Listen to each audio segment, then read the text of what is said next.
Ahoy, you're watching BrickLex and this is Lego set 75952 Newt's Case of Magical Creatures. It is a Lego Fantastic Beasts set from 2018 and it's actually the only set based on the first Fantastic Beasts movie. Comes with 4 minifigs, Newt's suitcase, 3 Fantastic Beasts and the Niffler. The first minifig in the set is of course Newt Scamander, and he has this very cool orange vest, this nougat hairpiece, and quite an okay face print, but I do think that he looks a little bit too old for, well, the character in the movies, or Eddie Redmayne he's called, I think. He also has a dark orange wand and this carrot top piece, which is supposed to be Picket. If we turn him around, you can see that there is a printing on the back of his torso and that he has a second face print as well. The second minifig is Jacob Kowalski, and he wears this helmet and this protective vest, which is of course a reference to the movie. If we return the helmet for a sec, you can see that the chin strap is printed on his face, but I think the rest of his face is very accurate for Jacob. He has a black umbrella, by the way. And if we turn him around, he also has a second face print without the chin strap. But there is also a hair piece for him. So now it's just regular Jacob. Except for the outfit, of course. The minifig number 3 is Tina Goldstein, and she has this very nice outfit which is very accurate for her.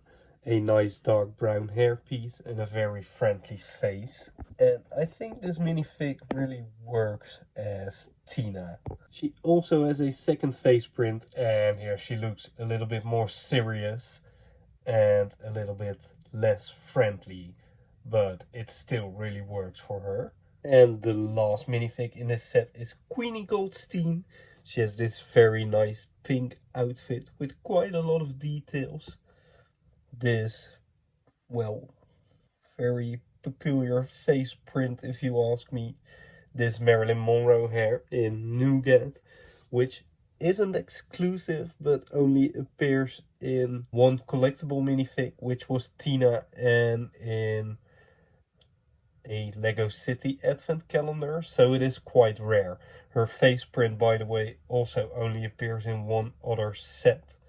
And for the other characters, by the way, Newt's face is exclusive, Jacob's face is exclusive, and all the outfits are exclusive as well. If we turn Queenie around, you can see that she has a very happy smiling second face print with her eyes closed, which is quite rare actually, and a nice print on the back of her torso as well. Then the first creature in this set is the Rampant, and it's this rhinoceros with some translucent orange parts. And Jacob has a scene in the first movie with this creature, and I think it looks great. It is completely brick built. Yes, or she has 2 printed eyes, and that's it. You can move her head, her legs, and yeah, I think it really works. I'm not always a fan of brick built creatures, but I think in this case this looks great. Then the second creature is this Thunderbird, and this head is a special piece. It really reminds me of elves. It looks really great. There are multiple colors printed on it. These wings are also in 2 colors and quite dusty. So it's this metallic gold and white. On the back it has 2 stickers. There are 2 of these whips, I think they're also used as, with some more feathers, and there are some feathers over here.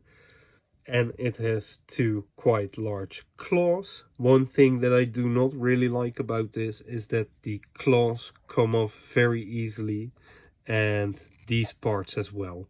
The connection isn't great, to be honest, and it isn't really stable, so it's hard to let this stand up in a nice position because it leans on these smaller wings, which isn't a problem, of course, but it was nice if it could stand up, well, like this or something, which it does now for the review, so that's very cool. Then the last creature is up here, and it's the Okami. I think I pronounced this wrong, but it's the thing that grows with the room it has and fits in a teapot eventually. There's another specialized printed head, and there are a lot of ball joints, so you can move this any way you like. There are two really nice magenta wings, and for the rest just a very long body.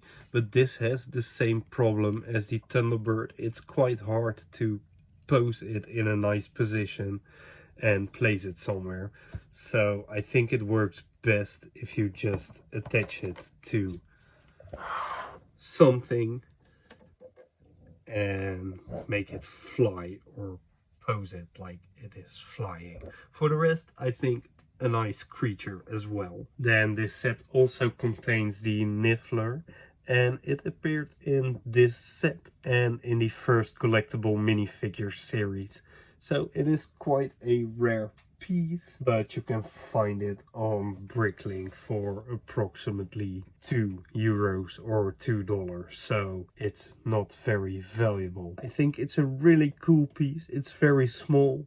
As you can see, it's just one stud where it is sitting on, and it has enough printing and details to know what it is, and I'm very happy that it appeared in a set. Okay, then there is of course the suitcase, but I think it's easiest to remove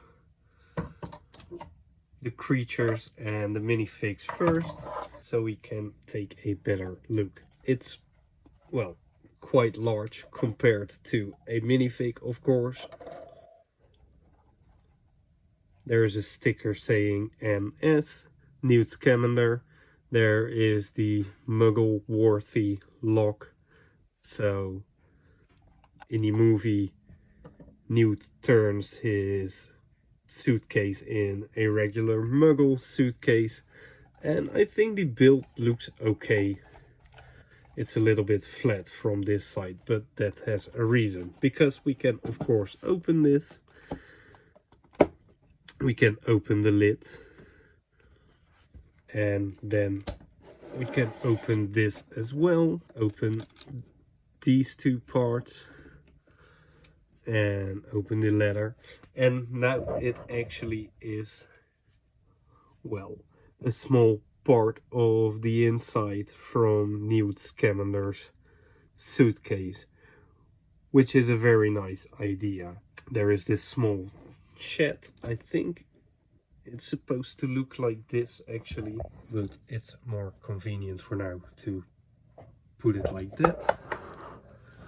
Inside you find some potions, but also the portrait for Leda Lestrange, which is a reference to the movie, of course. Then over here is a teapot to catch the Okami. There's a brush and a butcher knife and a turkey leg. There's some rocks and a gold tap. There's some kind of flower over there, and there's also a flower over there.